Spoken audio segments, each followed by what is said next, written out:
주님께 경배드리기 위하여 한자리에 모이신 모든 분들을 주님의 이름으로 환영합니다. 모두 함께 묵도하심으로써 오늘 예배 시작하도록 하겠습니다.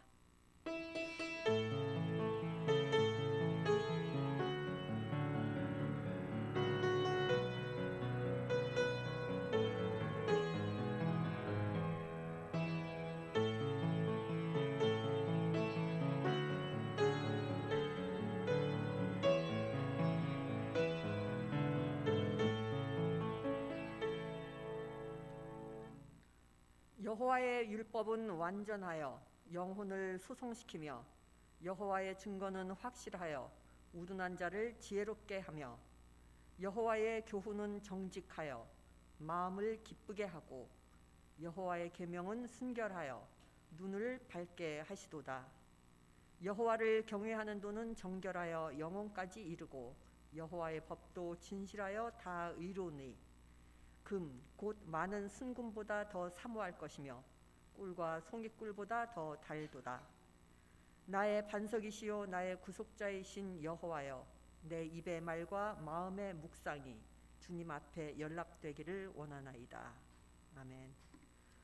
모두 함께 자리에서 일어나셔서 찬송 부르시겠습니다.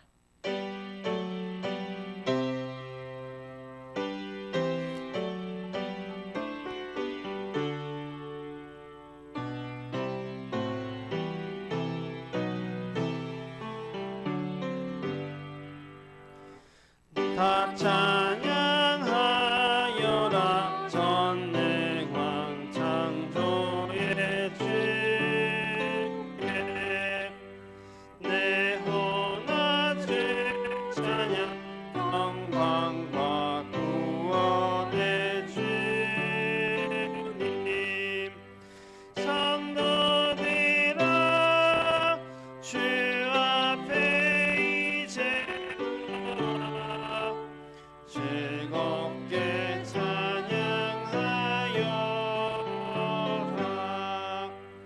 다 찬양하여라.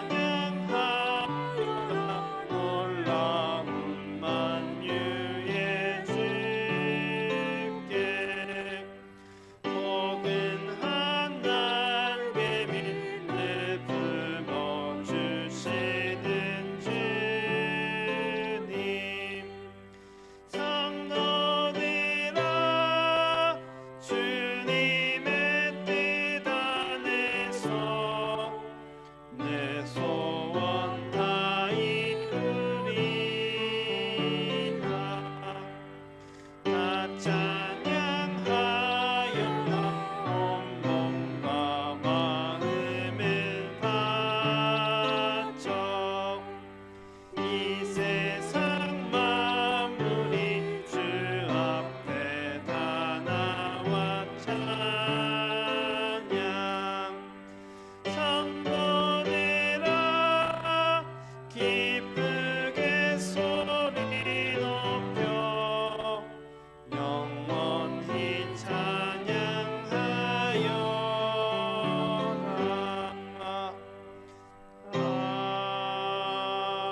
아멘. 다 함께 사도신경으로 저희들의 신앙을 고백하시겠습니다. 나는 전능하신 아버지 하나님 천지의 창조주를 믿습니다. 나는 그의 유일하신 아들 우리 주 예수 그리스도를 믿습니다. 그는 성령으로 잉태되어 동정녀 마리아에게서 나시고 본디오 빌라도에게 고난을 받아 십자가에 못 박혀 죽으시고 장사된 지 사흘 만에 죽은 자 가운데서 다시 살아나셨으며 하늘에 오르시어 전능하신 아버지 하나님 우편에 앉아 계시다가 거기로부터 살아있는 자와 죽은 자를 심판하러 오십니다. 나는 성령을 믿으며 거룩한 공교회와 성도의 교제와 죄를 용서받는 것과 몸의 부활과 영생을 믿습니다.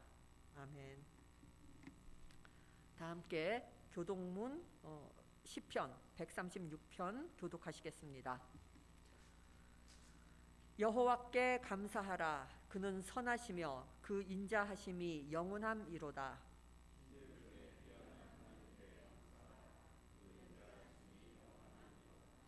주들 중에 뛰어난 주께 감사하라. 그 인자하심이 영원함이로다.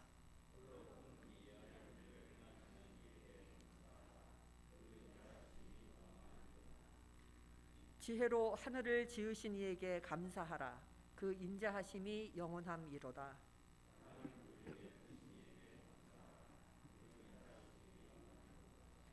큰 빛들을 지으신 이에게 감사하라. 그 인자하심이 영원함이로다.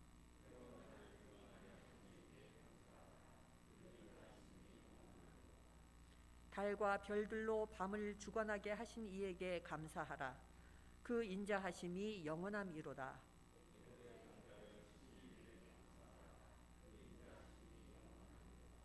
이스라엘을 그들 중에서 인도하여 내신 이에게 감사하라. 그 인자하심이 영원함이로다.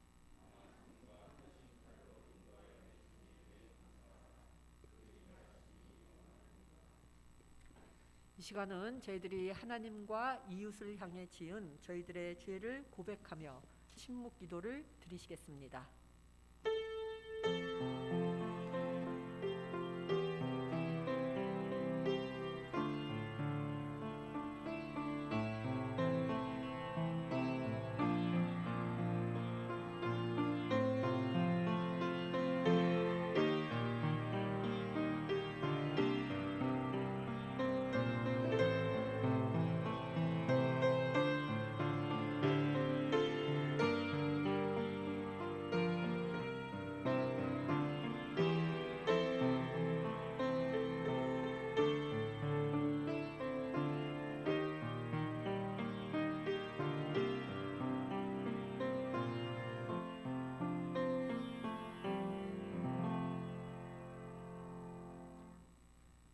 하나님께서는 진심으로 회개한 사람을 용서하십니다.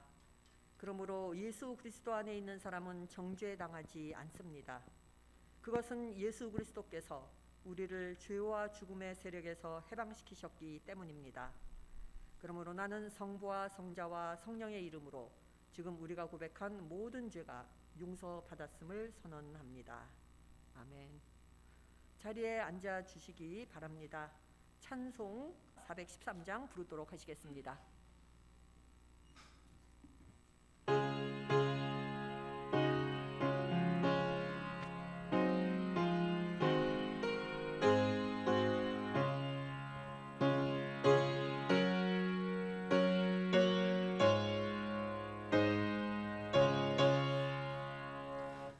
내 평생에 가는 길 순탄하여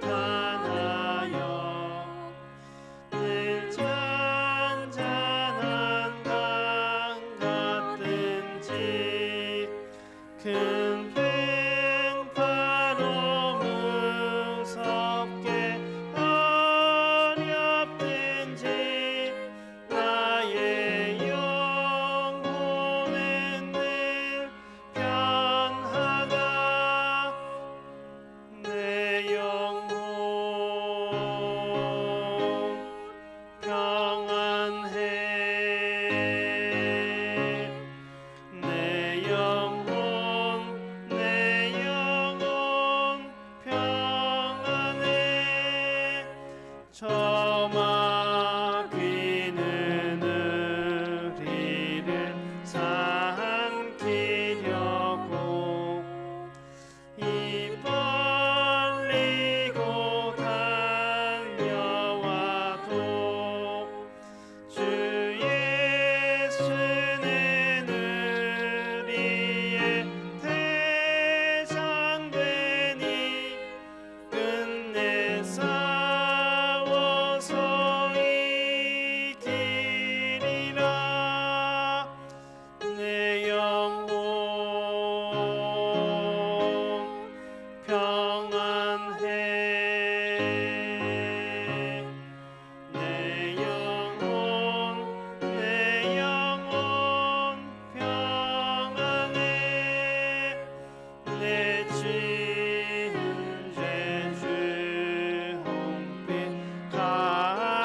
같더라도 주 예수께 다 되면 일시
다 함께 기도드리시겠습니다.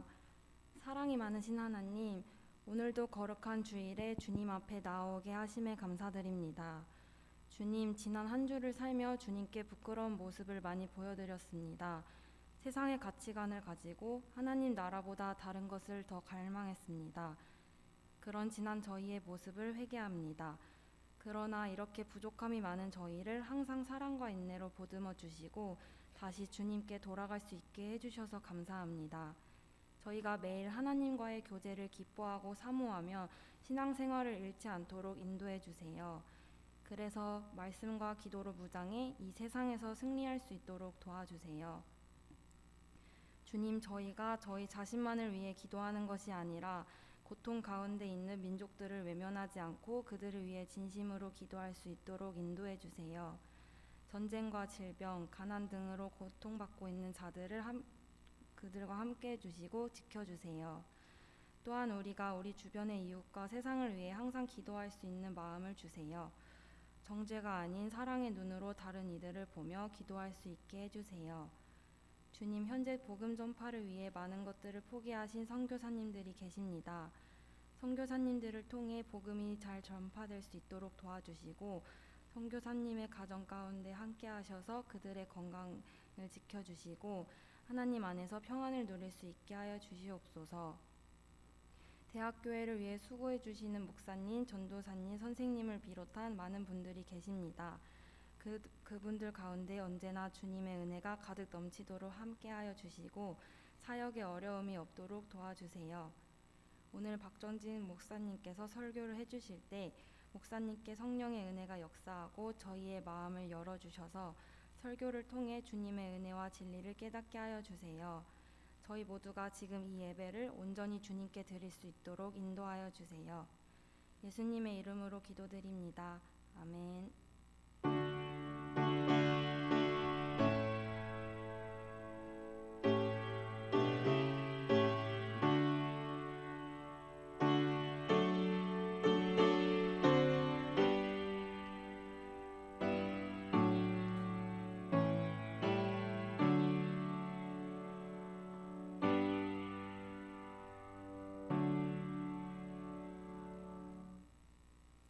오늘 우리에게 주시는 하나님의 말씀은 빌립보서 3장 12절에서 14절입니다. 내가 이미 얻었다 함도 아니요 온전히 이루었다 함도 아니라 오직 내가 그리스도 예수께 잡힌 바 된 그것을 잡으려고 달려가노라. 형제들아, 나는 아직 내가 잡은 줄로 여기지 아니하고 오직 한 일, 즉 뒤에 있는 것은 잊어버리고 앞에 있는 것을 잡으려 표대를 향하여 그리스도 예수 안에서 하나님이 위에서 부르신 부름의 상을 위하여 달려가노라. 아멘. 이것은 하나님의 말씀입니다.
오랜만에 여러분 다시 만나게 돼서 기쁘게 생각합니다.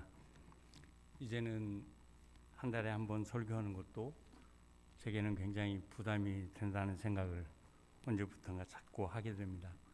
기억력도 약해지고 어제 저녁까지 실컷 무슨 얘기를 써놓고 아침에 눈을 뜨면서 내가 뭘 써놨지 기억이 나지 않는 그런 경험을 할 때마다 내가 언제까지 이 설교를 할 수 있을까 이런 생각을 했습니다.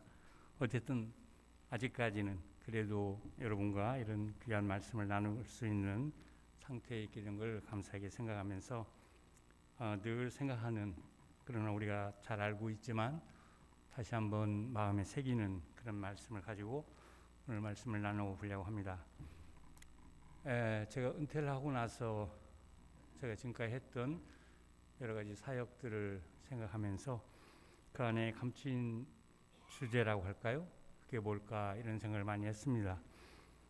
제가 교목 일을 하기 전까지는 이 세계가 어떤 상태에 있고 이 세계는 지금 어떻게 돌아가고 있고 우리는 그것에 대해서 어떤 반응을 보여야 하나 하는 생각을 가지고 많은 생각을 했습니다.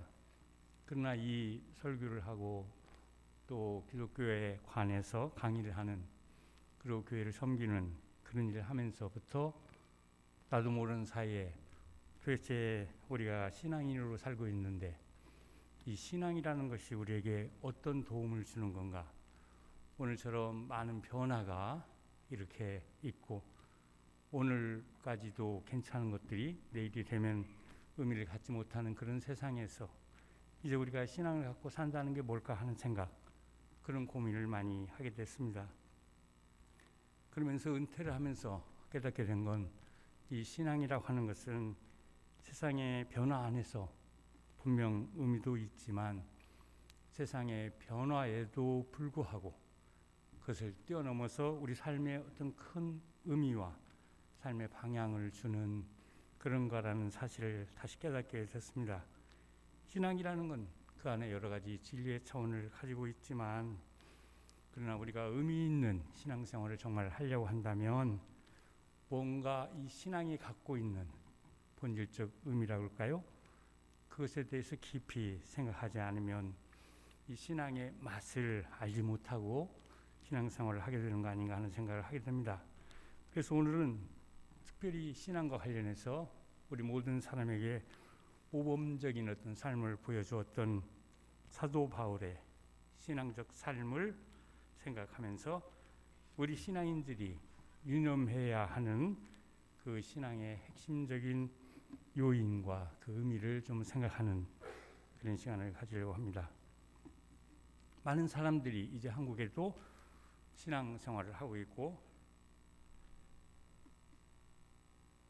그럼에도 불구하고 또 여러 가지 모양의 신앙의 양태가 서로 다르기 때문에 도대체 그 신앙을 가지고 신앙생활을 하지만 그 신앙생활을 통해서 어떤 의미를 느끼고 어떤 능력을 발휘하면서 사는지가 잘 감지가 되지 않는 그것이 바로 우리 현실이 아닌가 하는 생각을 하게 됩니다. 저는 이 신앙의 의미를 생각할 때 다른 건 다 뭐 복잡한 요인도 많이 있으니까 잊어버려도 되지만 두 가지 사실은 꼭 기억을 해야 된다고 생각합니다. 하나는 우리 신앙이라는 건 우리가 신앙을 갖게 되면 그 하나의 징표가 있는데 그것은 우리가 우리 삶을 돌이키는 것과 관련해서 늘 열린 마음을 갖게 된다는 사실입니다. 신앙을 갖지 않을 때는 그게 무슨 말인지 잘 이해가 되지 않습니다. 그러나 신앙을 갖게 되면 내가 언제든지 내 삶에 문제가 생겼을 때는 그 삶을 다시 돌이킬 수 있는 어떤 힘과 지혜가 이 신앙을 통해서 주어진다, 그런 얘기예요. 특별히 저는 예수님께서 사역을 시작하시면서 다른 무슨 말보다도 회개하라는 말을 가장 앞자락에 이야기를 하셨던 것도 이것과 무관치 않다고 생각합니다. 하나님 나라와 관련해서 보면 신앙을 가지고 살려고 하는 사람은 제일 먼저 우선적으로 해야 되는 것이 있는데 삶을 돌이키는 거죠. 우리가 지금까지 살아왔던 삶에 그대로 서서 하나님을 믿고 예수님을 아무리 믿어도 그 삶에는 어떤 변화가 일어나지 않는다 그런 얘기입니다. 삶을 돌이키는 것, 이것이 신앙을 갖는 사람이 늘 염두에 둬야 하는 거라고 생각을 합니다. 두 번째로 중요한 것이 있다고 한다면 삶을 돌이키고 나면 이 새로운 삶이 앞에 보이는데 그 목표를 향해서 어떤 자세를 가지고 살아야 하는가가 중요한 내용이 된다 그런 얘기예요. 신앙을 가져서 뭔가 내 삶이 변화되고 내가 뭔가 새로운 삶의 의미를 발견했지만 그러나 그것은 그대로 가만히 있어도 그 의미가 나한테 충만한 삶의 의미를 제공하는 건 아니죠. 그렇기 때문에 어떤 목표를 향해서 나아가야 하는데 그때 어떻게 해야 되는가, 어떤 신앙의 동력을 가지고 그 목표를 향해서 나아가야 하는가 하는 것, 이것은 굉장히 의미가 있는 거다 하는 생각을 하게 됩니다. 우리가 신앙생활 한다고 하는 건 그렇기 때문에 삶을 돌이키는 능력을 갖는 것이고, 다른 한편에서는 그런 신앙과 더불어 주어진 새로운 삶의 목표를 향해서 달려가는 여정, 이것이 바로 신앙생활의 핵심이다 그런 얘기예요. 오늘 사도 바울의 말씀을 빌립보서 3장 12절 14절 말씀만 이 주보에 올렸지만 사실 이 말씀은 너무나 유명한 말씀이고, 그런데 사람들이 잊고 있는 것은 이 말씀만 가지고는 이게 뭔가 잘 잡히지 않는 거죠. 이 말씀은 그냥 준 게 아니라 사도 바울이 자신의 과거 이야기를 한 다음에 주신 말씀이 바로 이 말씀이라는 얘기입니다. 이 말은 제가 앞에서 드린 말씀과 연결이 되는 거죠. 그가 이제까지 살아왔던 수많은 일들이 그의 과거에 있었는데 그것도 그냥 창피한 일이 아니라 매우 자랑스러운 일. 그래서 유대인 가운데서도 정말 독실한 신앙을 갖고 살았던 그의 어떤 신앙적 삶, 모든 걸 포함한 그 과거의 자랑스러움을 가지고 있었지만, 그러나 거기로부터 돌이켜서 새로운 삶을 알게 되고 그 목표를 알게 된 다음에 이제 바울이 뭘 하고 있는가를 보여주는 말씀, 뭘 하려고 하는가를 보여주는 말씀, 그것이 바로 오늘 빌립보서 3장 12절에서 14절까지의 말씀이다 그런 얘기죠. 오늘 말씀 가운데 그래서 그리스도께서 나를 사로잡으셨으므로 나는 그것을 붙들려고 달려가고 있습니다 하는 이야기, 저는 이 말씀이 굉장히 의미 있다고 생각합니다. 처음 믿음을 가지면서 내 삶에 큰 감동도 오고 내 삶이 새로운 어떤 지평이 열리는 걸 경험했지만 거기에 머물러 있으면 신앙의 어떤 그 다음 단계로 나아가지를 못하는 그런 비극이 있게 된다 그런 얘기죠. 아니, 거기를 뛰어넘어서 뭔가 이제 새로운 삶의 여정길에 들어서야 하는데 바로 그것을 위해서 사도 바울이 어떻게 해야 되는지를 우리에게 주시는 귀한 교훈의 말씀이다 그런 얘기예요. 저는 여기서 특별히 제 눈길을 끄는 건 이 신앙적인 어떤 삶의 여정길을 얘기하면서 왜 달리기라는 말을 썼을까 하는 얘기입니다. 왜 달려간다고 했을까? 뭐 걸어가면 안 되나? 왜 그럴까요? 왜 여기서 사도 바울은 목표를 향해서 나는 달려간다 이런 표현을 썼을까? 이게 별로 우리가 관심하지 않는 대목일 수 있습니다. 그러나 또 깊이 생각해 보면 매우 의미가 있는 그런 거죠. 그 목표를 향한 삶을 제대로 살기 위해서는 걸어서는 안 된다 이런 얘기가 아닙니까? 달리는 마음으로 그 목표를 향해서 나아가지 않으면 예수님께서 주시려고 하는 그 부름의 상을 얻을 수가 없다고 하는 것, 이것을 바울은 알았기 때문에 오늘 이 달려간다라고 하는 말을 쓰고 있다고 생각합니다. 특별히 달린다는 것은 우리가 신앙생활을 하는 데 있어서 뭔가 생각해야 되는 어떤 교훈을 그 안에 담고 있다고 생각이 듭니다. 이 달리는 것에서 얻는 어떤 유비적인 영감이 우리 신앙생활에도 그대로 적용이 된다 생각했기 때문에 이런 말씀을 주셨다고 생각하는 거죠. 도대체 달린다는 것이 무엇일까요? 우리 삶에서 달리는 것, 무슨 의미를 갖는 걸까요? 저는 달리기를 많이 해보지 않았기 때문에 의미를 잘 모릅니다. 다만 제가 의과대학에 근무할 때 늘 두 분의 선생님을 아침마다 뵌 적이 있는데 저는 걷기 위해서 아침에 나왔더니 달리고 있더라고요. 우리 의과대학 교수님이었는데 두 분이 하루도 걸리지 않고 그때 저는 참 놀라움을 느꼈습니다. 어떻게 저렇게 저 일이 얼마나 힘든 일인데 왜 저렇게 달릴까? 그냥 걸어도 되는 거 아닌가? 저는 그때 그런 생각을 했는데 이 달리기의 의미를 새롭게 알고는 그동은 다르구나. 내가 알았던 건 그게 아니었구나 하는 생각을 갖게 됐습니다. 달린다는 것 무엇보다도 사람들은 건강을 생각하죠. 왜 달립니까? 건강을 위해서 달리는 거죠. 그런데 또 이 달리기를 오래 한 사람들의 말을 들어보면 뭔가 그 안에 놀라운 의미가 내포되어 있다는 이야기를 합니다. 달리기라는 것 어떻게 보면 굉장히 단순한 거 아닙니까? 무슨 기구를 사용해서 달리는 거 아니죠? 그런데 그 안에 우리 인간의 삶의 깊은 교훈, 그것이 감추어져 있다, 그런 얘기예요. 어찌 보면 화려하지 않죠. 그저 달리는 것, 그게 굉장히 화려합니까? 화려한 장면이 하나도 없습니다. 오로지 보이는 건 두 다리가 반복적으로 움직이는 것, 그게 바로 달리는 운동인데, 그런데 이것이 그 달리는 사람에게 어마어마한 활력과 지혜와 능력을 준다, 그런 얘기예요.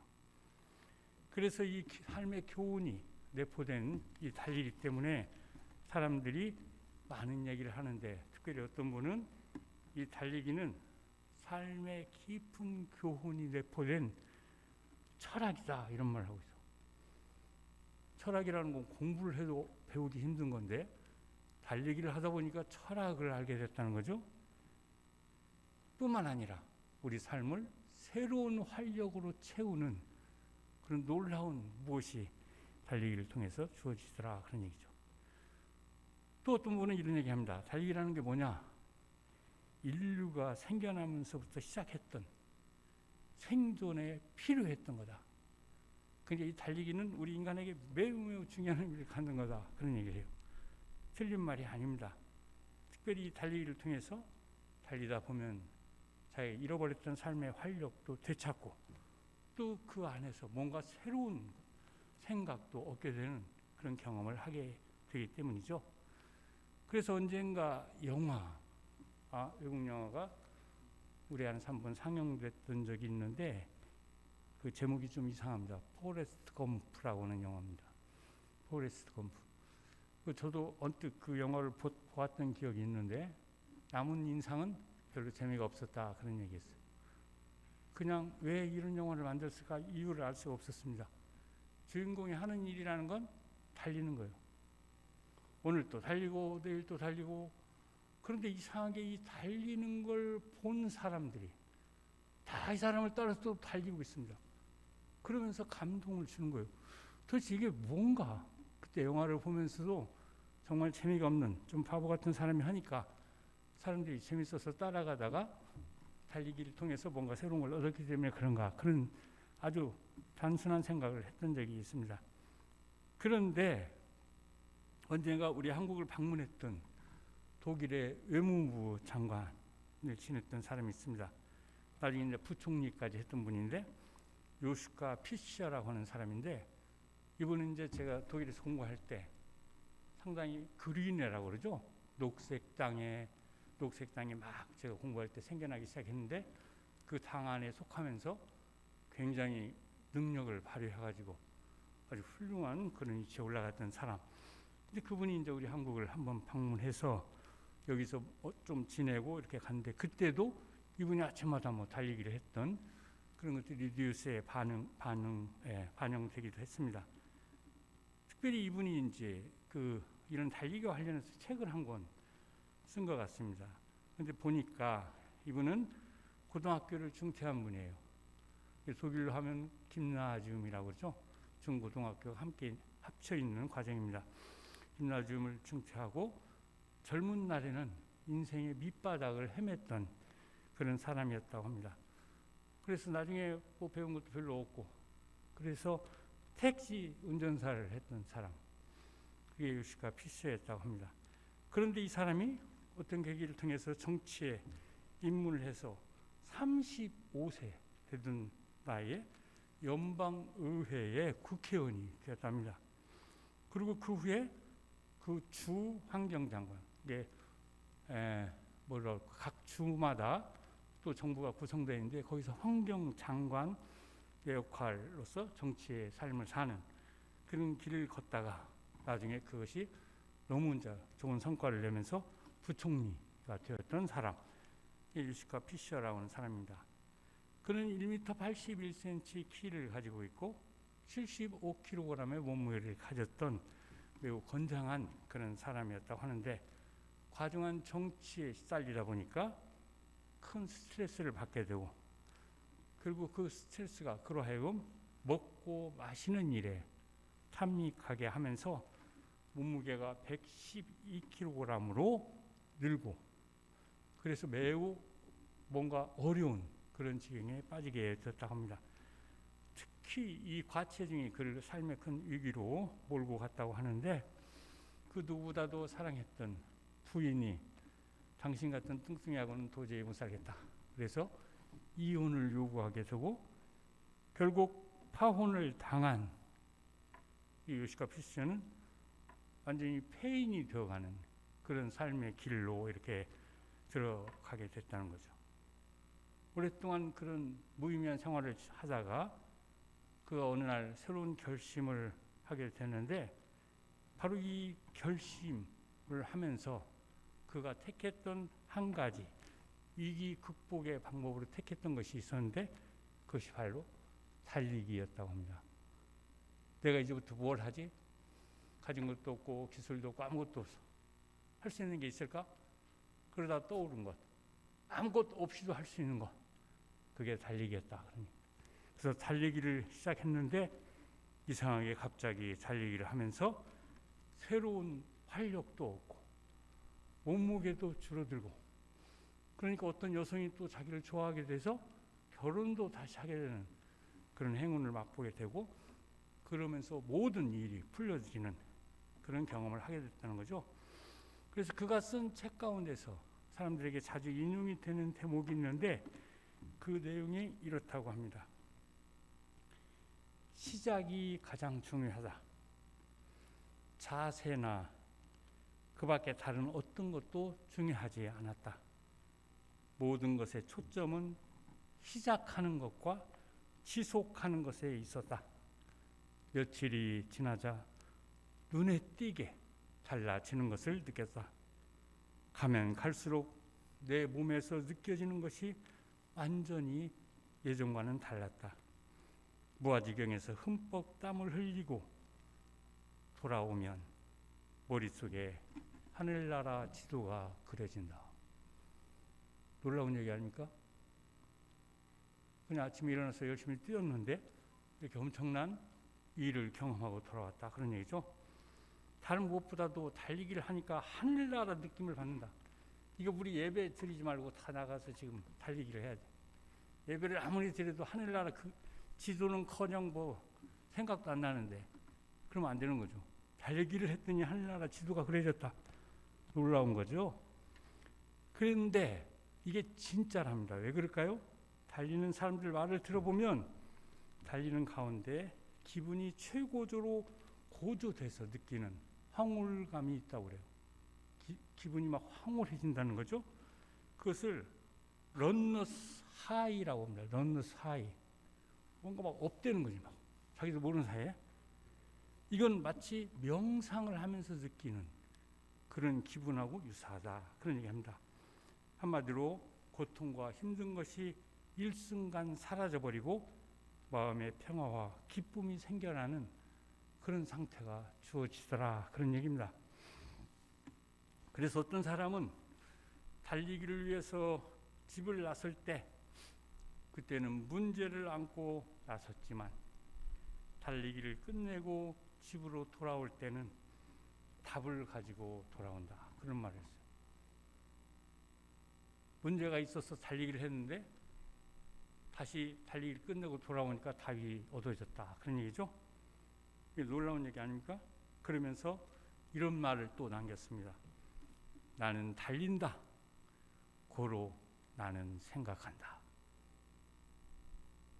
너무너무 놀라운 일. 달리니까 생각이 새로워지고 나지 않던 생각들이 많이 나게 됐다, 그런 얘기입니다. 자, 오늘 본문 말씀 이런 것들을 좀 염두에 두면서 다시 한번 보면 사실 사도 바울의 말씀, 여러 말씀 가운데 하나의 말씀, 그러니까 뭐 그 비중이 그렇게 크다 이렇게 말하기는 어려운 그런 말씀 같지만 우리가 자세히 좀 들여다보면 우리가 신앙생활을 하지만 우리 신앙생활의 실제적인 진리와 관련해서 뭔가 좋은 도움을 얻었으면 좋겠는데 오늘 이 말씀을 통해서 사도 바울이 우리에게 주고 있는 거 아닌가 하는 생각을 하게 됐다, 그런 얘기예요. 실제로 내 신앙이 어떻게 해야 성장을 하는가, 어떻게 해야 뭔가 앞을 향해서 나아갈 수 있을까 하는 그런 생각 우리 모두가 갖고 있는 건데 바로 이 달리기라고 하는 것과 관련해서 바울이 이야기를 하고 있는 건 신앙 안에 있는 달리기에 상응하는 어떤 진리들이 내포되어 있기 때문에 우리가 어떤 목표를 정하고 그걸 향해서 달려가는 마음으로 신앙생활을 하게 되면 그때 어마어마한 축복이 주어진다는 얘기를 하고 있습니다. 달리는 것, 그것은 단순한 것처럼 보이지만 삶의 중요한 교훈과 의미가 내포되어 있다. 그리고 특별히 달리기가 그것은 뭡니까? 다른 무엇보다도 달리기의 가장 큰 특징, 그냥 아무 데나 달리는 건가요? 분명한 목표를 갖고 하는 거더라, 그런 얘기예요. 분명한 목표가 있을 때 하는 거예요. 그냥 걷는 건 여기 가다 저기 가도 됩니다. 달리기는 여기 가다 저기 가다 이렇게 할 수가 없어요. 목표를 정하고 달려야 그 달리기의 의미가 주어지는 거죠. 그리고 달리기는 또 뭡니까? 그것은 뒤를 돌아다보면 안 되는 거예요. 달리면서 자꾸 뒤를 본다. 그건 달리기를 망치는 일이죠. 또 세 번째 달리기는 뭘까요? 몸이 가벼워야죠. 몸이 가벼운 사람이 달리기를 할 수 있습니다. 또 네 번째는 뭘까요? 자신의 온 힘을 기울여야 돼. 걷는 것과 다른 이유가 여기 있죠. 걷는 건 온 힘을 기울일 필요가 없어요. 그러나 달리기는 온 힘을 기울이지 않으면 할 수 없는 것. 다른 말로 하면 자기와의 아주 강한 싸움이 요구되는 것. 이것이 바로 달리기다, 그런 얘기예요. 그런데 재미있는 건 이 달리기는 끝이 있다, 그런 얘기죠. 한도 끝도 없이 하는 거 아니야. 끝이 있고 상이 주어지는 거더라. 끝이 있고 상이죠. 제가 이 말씀을 이렇게 뽑은 건 달리기에서 우리가 신앙생활을 하면서 유사한 어떤 교훈이 이 달리기와 관련된 이 말에서 주어진다고 생각이 들었기 때문입니다. 우리 신앙생활에서 이런 유사한 내용이 많이 내포되어 있는데 우리가 그걸 한번 다시 생각할 필요가 있다, 그런 얘기예요. 무슨 얘기일까요? 우리가 신앙생활을 하지만 우리 신앙은 분명한 목표와 대상을 가진 신앙이다, 그런 얘기예요. 이 말을 제가 교회에 있을 때마다 많이 강조하는 것 같습니다. 왜 그럴까요?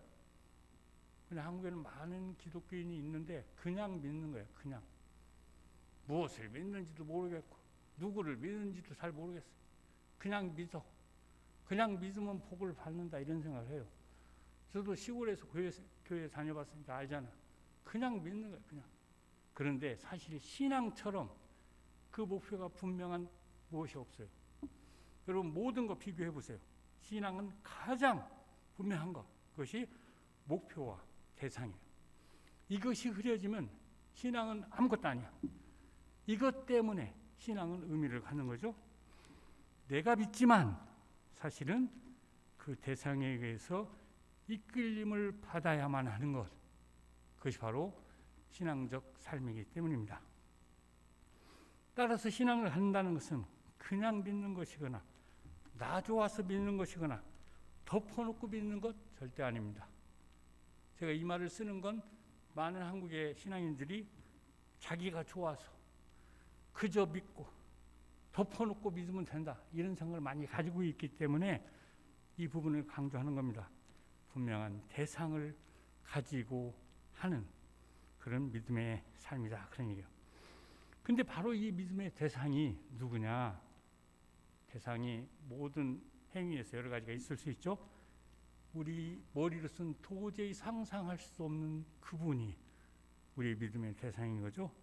주 아버지 하나님과 예수님 그리고 성령님 뭐 이런 분들이 우리 믿음의 대상인 겁니다. 특별히 이분들은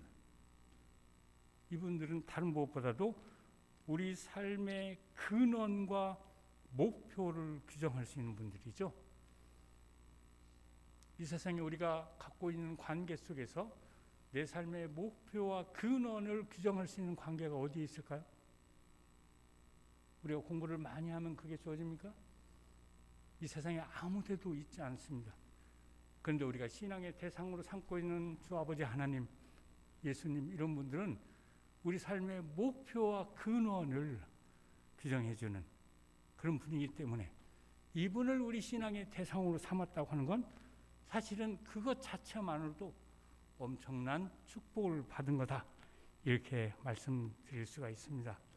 바로 이런 분명한 대상을 갖고 하는 게임, 그게 바로 신앙의 게임이다. 그러니까. 근데 어떤 사람들은 때때로 신앙생활을 왜 합니까? 완전하기 위해서, 혹은 거룩한 삶을 살기 위해서 이런 얘기를 해요.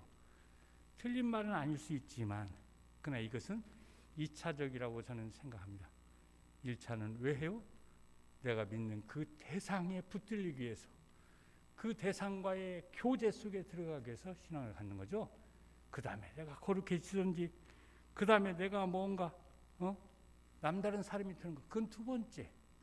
그 믿음의 축복이 가져오는 결과지 신앙 자체가 그것을 의도적으로 목표로 하고 할 수는 없다. 그런 얘기입니다. 그래서 1차적 목표, 그것은 하나님 아버지 예수님과 우리가 소통과 일치에 들어가기 위해서 신앙을 갖는 겁니다. 이게 굉장히 중요한 얘기예요. 내가 혼자 있는 게 아니죠. 내가 신앙을 가지면 그 다음부터는 나 뒤에 또 다른 한 분을 우리가 지금 가지고 함께 교제하면서 소통하면서 일치로 가는 삶을 추구하게 된다. 그런 얘기예요. 그래서 신앙이 이만하면 됐다, 나는 이제 신앙이 좋아, 이런 말을 감히 할 수 없는 이유도 바로 여기에 그 이유가 있습니다. 하나님과 주님을 목표로 달려가는 믿음의 여정이 바로 신앙생활이기 때문이죠. 그렇기 때문에 만약에 어떤 분이 나는 이만하면 신앙이 좋은 거야, 이런 말을 함부로 한다면 그분은 신앙이 좋은 게 아니라 신앙에 문제가 생긴 거다라는 말씀을 할 수가 있습니다. 우리 신앙은 어떤 삶의 안전지대 속에 있지 않습니다. 어디에 머무를 수 있는 것도 아니에요. 쉬어가면서 믿음 생활을 할 수 있는 게 아닙니다. 그래서 사도 바울은 신앙의 교훈을 주면서 달리기라는 말을 쓴 거예요. 달리다가 어디 쉬었다가 또 일어나서 달리고, 이런 게임이 아니다는 거죠. 한번 달리면 그 목표에 갈 때까지 한시도 어디에 머무를 수 없는 그런 것, 그게 바로 이 신앙이다. 그런 얘기입니다. 그래서 사도 바울이 오늘 본문에서 얘기하는 거 이렇지 않습니까? 그리스도께서 나를 사로잡으셨으므로 나는 그것을 붙들려고 달려가고 있습니다. 그러나 여기가 중요하죠. 나는 그것을 아직 붙들었다고 생각하지 않습니다. 내가 하는 일은 오직 한 가지입니다. 뒤에 있는 것은 잊어버리고 앞에 있는 것을 향하여 온 몸을 내밀면서 부르심의 상을 받으려고 달려가고 있습니다. 여기서 우리는 중요한 신앙의 교훈을 보게 되는데, 부르심을 향해서 달려가고 있지만 아직 그것을 붙잡은 것은 아니라고 고백하고 있다는 사실입니다. 이것은 우리가 신앙생활을 하면서 자주 잊고 있는 그런 대목이죠. 바로 이것은 신앙의 핵심 사항인데 많은 신앙인들이 이것을 잘 생각하지 못하고 있는 거죠. 신앙이라는 건 다른 어떤 지식과는 다른 거죠. 그래서 신앙에서는 언제나 처음 자리, 언제나 출발점이 가장 중요하답니다. 언제나 처음 자리에 서 있는 거, 언제나 출발점에 서 있는 거죠. 그리고 신앙이라는 건 언제 어디서나 오직 믿을 수 있는 겁니다. 믿는 것만 있어요. 그게 아무것도 없어. 그리고 언제 어디서나 또 그냥 믿는 게 아니라 새로운 마음으로 믿어야만 해. 이게 바로 신앙이 갖는 어떤 특성이다. 그런 얘기입니다. 그렇기 때문에 이 신앙생활을 한 사람은 둘째로는 꼭 잊지 말아야 되는 게 있다. 아까 달리기에서 우리가 본 것처럼 뒤를 돌아다보아서는 안 된다 하는 얘기입니다. 신앙적으로 얘기하면 뒤에 있는 것을 잊어버려야 된다 그런 얘기예요. 그동안 자기의 삶이 뭐 고상했던지 자기가 너무 어려움에 처해서 마음이 한으로 남았든지 그거에 무엇이든지 간에 뒤에 있는 건 다 잊어버릴 때 그때 비로소 이 신앙이 자라기 시작한다는 얘기입니다. 따라서 과거에 사로잡힌 사람, 그 사람은 아직도 주님께서 주시는 신앙의 참 자유와 그것이 주는 축복이 뭔지를 모르는 사람이다. 그렇게 얘기할 수가 있는 것입니다. 신앙의 진정한 의미라는 건 과거의 화려한 삶이나 그것이 주는 유익함에서 주어지는 것이 아니라 오히려 그것으로부터 자유함을 얻어서 앞을 향해서 나아가는 데 있기 때문이죠. 사도 바울이 오늘 말씀 앞부분에서 과거의 그의 화려한 경력을 언급하고 그것을 배설물로 여기겠다 이런 말을 한 이유가 저는 바로 여기에 있다고 생각합니다. 그가 뭐 부끄러운 삶을 살아서 그랬던 것이 없죠. 오히려 자랑스러운 삶으로 가득 차 있었지만 그러나 거기에 사로잡힌 한 그는 신앙의 참 진리와 기쁨을 맛보지 못한다고 생각했기 때문에 이런 얘기를 하고 있다고 생각합니다. 그래서 그는 바로 과거의 일을 더 독한 말로 배설물, 해로운 것 그런 걸로 여긴다라고까지 이야기할 수가 있었습니다. 따라서 우리 신앙인에게는 우리가 지금까지 얻은 것이 중요한 것이 아니라 하나님께서 우리를 위해서 부르신 그 뜻과 목적 이것이 더없이 중요하다는 사실을 늘 가슴에 새겨야 한다고 생각합니다. 사도 바울은 이것을 위로부터의 부르심이라는 말로 이야기하면서 그것은 내가 붙잡는 것이 아니라 내가 붙잡힘을 당하는 것이라는, 다른 말을 하면 소명이라는 말로 이야기를 하고 있는 것이죠. 자, 그렇다고 한다면 이제 세 번째로 우리가 달리기에서 보는 것처럼 몸을 가볍게 하는 것 매우 중요하다고 했지 않습니까? 마찬가지로 우리 신앙생활에서 이제는 부질없는 것들은 머리에도 담지 말고 옆에도 두지 않는 그런 생활을 하는 것이 중요하다 그런 얘기예요. 모든 걸 내려놓는 삶이라고 하는 것, 이것이 신앙을 가진 사람에게 매우 큰 의미를 갖는다 그런 얘기예요. 경주하고 달리는 사람이 몸을 가볍게 해야만 그것이 가능했던 것처럼 신앙인은 주님께서 주신 저 자유와 그것이 주는 삶의 보람과 기쁨의 의미를 지속적으로 맛보아야만 하기 때문에 우리 안에 갖고 있는 번잡하고 부질없는 것들에 대한 미련을 내려놓지 않으면 안 된다 그런 얘기입니다. 근래 들어와서 많은 사람들이 신앙을 가지고 경험하다가 이 내려놓음이 중요해, 이것이 신앙의 큰 화두가 된 것도 저는 이런 맥락과 크게 벗어나 있지 않다고 생각합니다.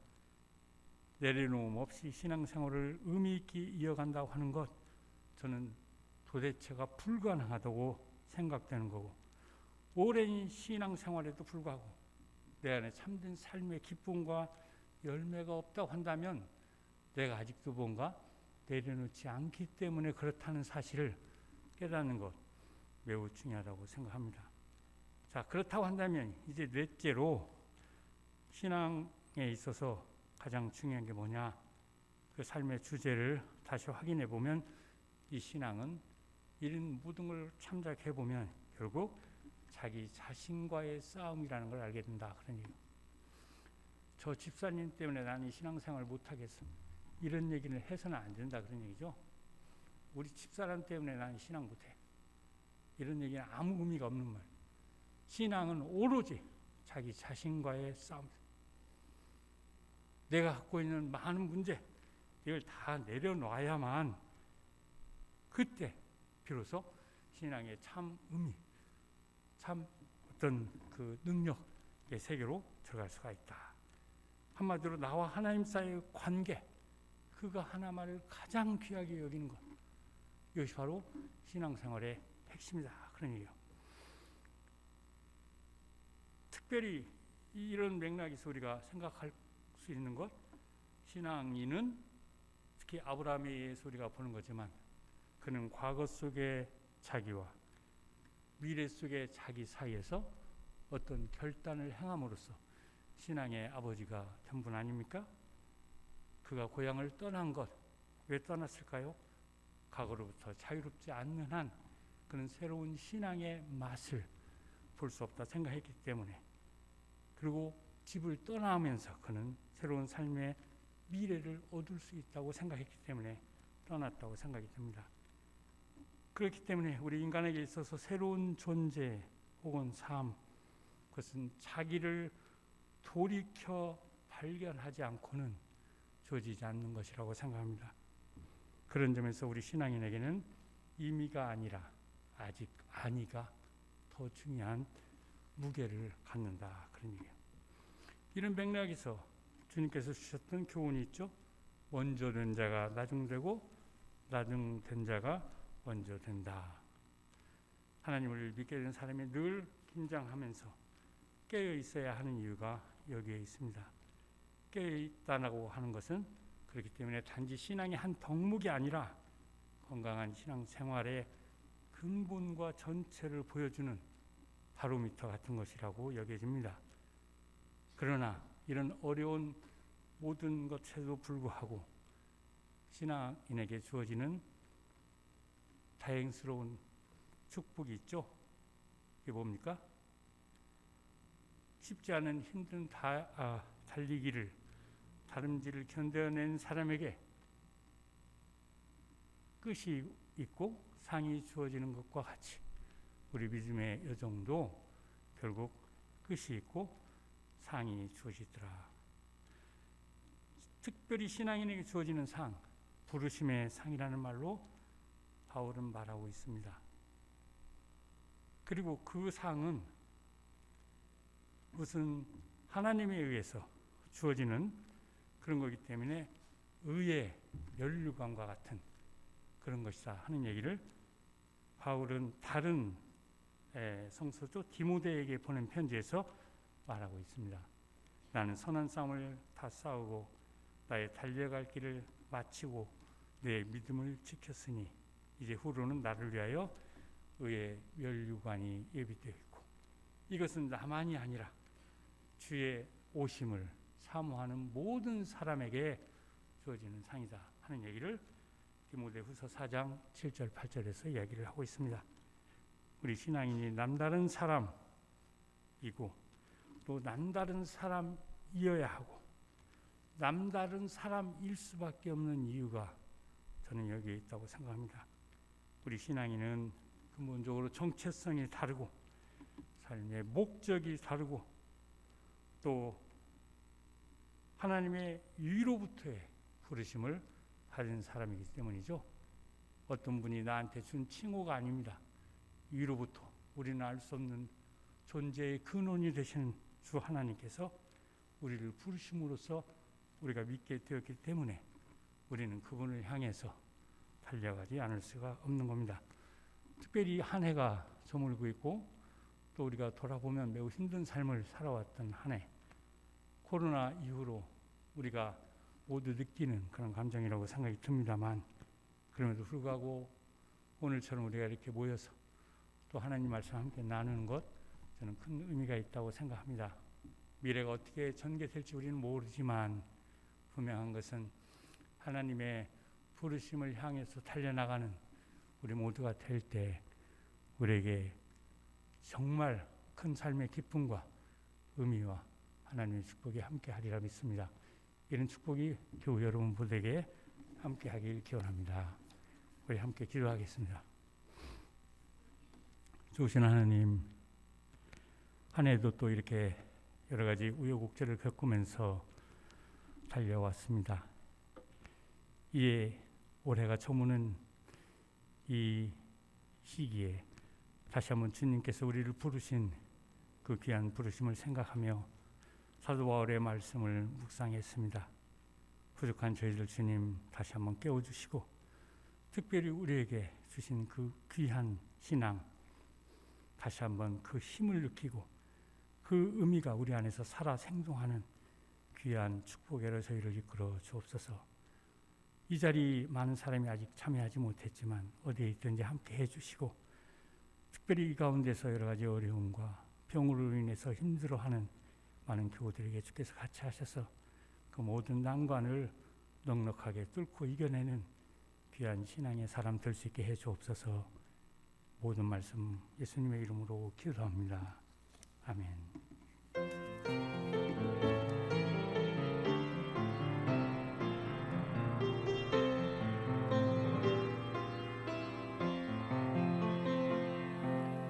이 말씀 따라 사는 동안 지치지 않게 하시고 이 말씀 따라 사는 동안 주님 나라 이루소서. 예, 봉헌 및 찬송하시겠습니다.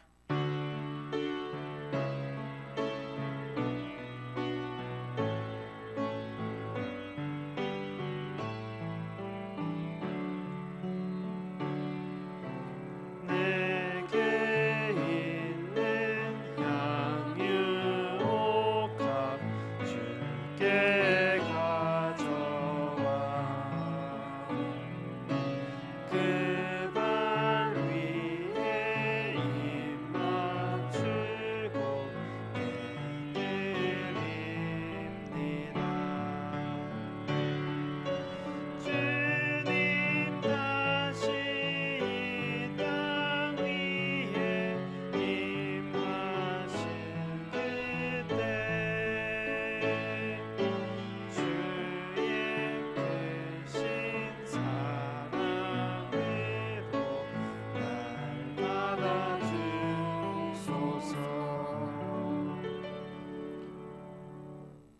사랑과 은혜가 풍성하신 주님, 주님께 대한 믿음을 심어주신 주님의 은혜에 감사드립니다. 또한 주님의 은혜 안에서 신앙 안에서 성장하게 하여 주시니 또한 감사드립니다. 또한 저희들에게 필요한 것을 채워주시는 주님의 한없으신 사랑에 감사드립니다. 이 시간 저희들의 마음과 정성을 모두어 주님께 예물을 바칩니다. 이 예물이 도움이 필요한 곳에 쓰여지게 하시고 그 가운데 주님의 사랑이 드러나게 하여 주시옵시고 주님의 은혜의 빛이 비추이게 하여 주시옵소서. 항상 저희들에게 가야 할 길을 알려주시고 또한 인도해 주시는 그리고 필요한 것을 채워주심으로 저희에게 넉넉한 삶을 주시는 주님의 은혜에 감사드리며 이 모든 말씀 예수님 이름으로 기도드립니다. 아멘. 네, 성도의 교제 시간입니다. 주위 분들과 인사 나누어 주시기 바랍니다.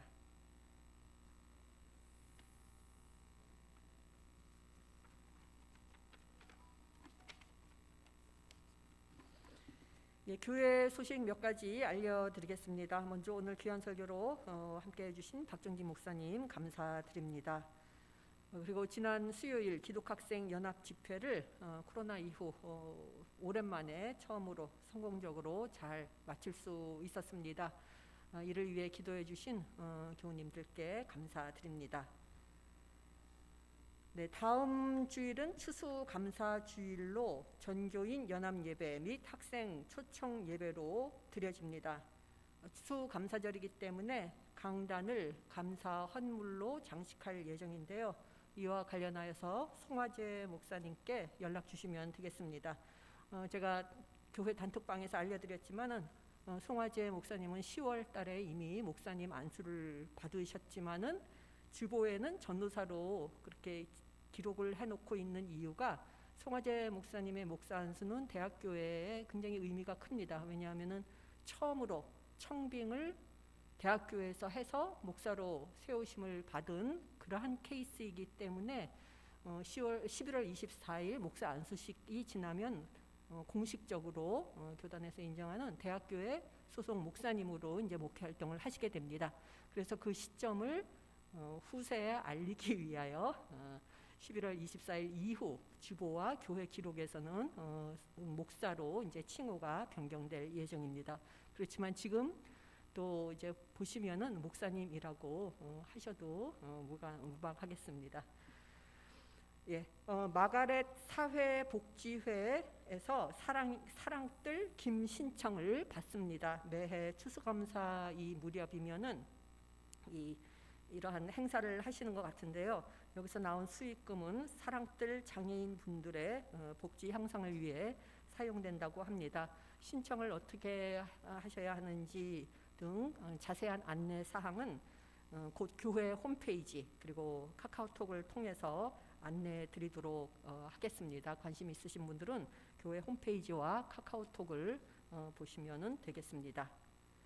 예, 기도 제목입니다. 교우분들 중 건강 회복을 위해 치료 중인 분들이 계십니다. 치료의 모든 과정에서 하나님의 놀라운 치유의 능력이 함께 해주시기를 위하여 기도해 주시기 바라고요. 코로나의 빠른 종식과 코로나 가운데서도 해외에서 선교 사역 중이신 선교사님들을 위해서도 기도해 주시기 바랍니다. 또한 원주 간호대학, 의과대학, 간호대학 학생들과 대학교의 청년들을 위해서 기도해 주시면 감사하겠습니다. 예, 모두 자리에서 일어나 주시기 바랍니다. 예수 그리스도 안에서 새 생명을 얻은 여러분에게 권고합니다. 게으른 사람들을 훈계하고 소심한 사람들을 격려하며 약한 사람들을 붙들어주고 모든 사람들을 인내로 대하십시오. 여러분 중에서는 악을 악으로 갚는 사람이 하나도 없도록 하고 언제나 남에게 선을 행하도록 힘쓰십시오. 항상 기뻐하십시오. 늘 기도하십시오. 어떤 처지에서든지 감사하십시오. 이것이 그리스도 예수를 통해서 여러분에게 보여주신 하나님의 뜻입니다. 아멘.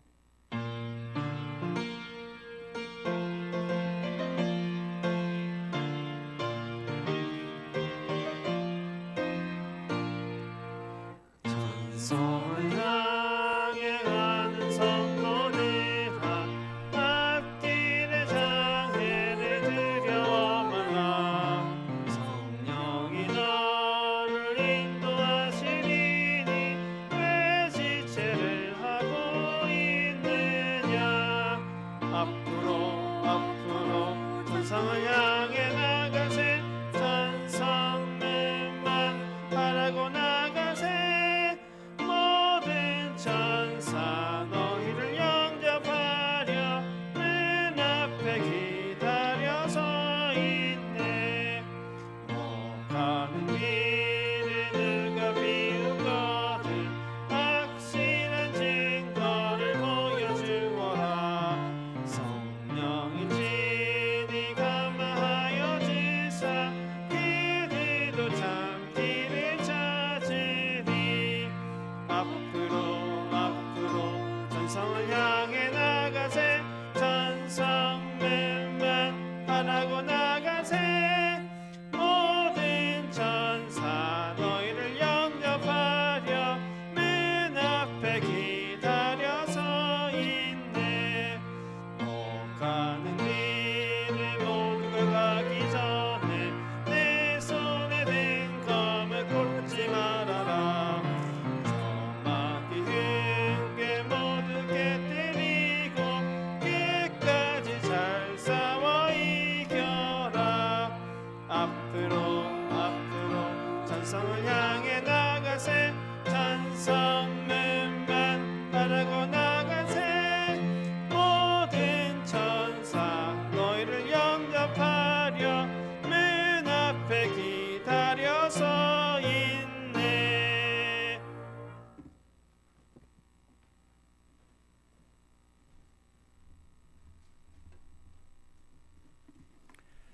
이제는 우리 주 예수 그리스도의 은혜와 아버지 하나님의 무한하신 사랑과 성령의 함께하시고 인도하심이 주님을 믿고 신앙의 여정길을 향해 달려나가길 원하는 이 자리에 함께한 주님의 사랑하는 성도들 위해, 그 가정 위해, 그리고 오늘 이 자리에 참석하지 못한 교우들 위해, 이 대학교회 위에, 병원 위에, 연세 위에 지금으로부터 영원까지 함께해 주시옵기를 간절히 축원하옵나이다. 아멘.